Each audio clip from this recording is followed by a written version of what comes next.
Channel 26 Bangla. আগামী জাতীয় সংসদ নির্বাচনে জনগণের প্রত্যক্ষ ভোটে বিএনপি সরকার গঠন করবে এমন আশাবাদ ব্যক্ত করেছেন নারায়ণগঞ্জ ৩ আসনে বিএনপি প্রার্থী আজহারুল ইসলাম মান্নান। সিদ্ধিগঞ্জ প্রতিনিধির তথ্যচিত্রে দেখুন বিস্তারিত। সোমবার দুপুরে নারায়ণগঞ্জের সিদ্ধিরগঞ্জের ৬ নম্বর ওয়ার্ডে নির্বাচনী গণসংযোগ ও প্রচারণাকালে এসব কথা বলেন তিনি।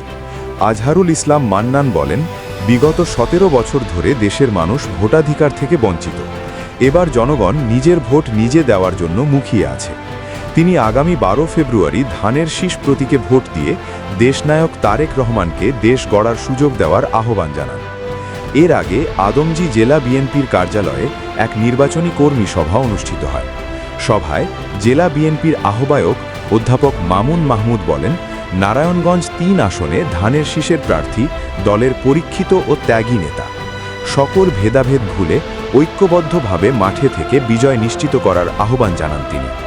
গণসংযোগে জেলা ও মহানগর বিএনপির নেতৃবৃন্দ সহ অঙ্গ ও সহযোগী সংগঠনের বিপুল সংখ্যক নেতাকর্মী অংশ নেন। এ সময় সিদ্ধিরগঞ্জের ৬ নম্বর ওয়ার্ড এলাকায় ব্যাপক উৎসাহ উদ্দীপনা লক্ষ্য করা যায়।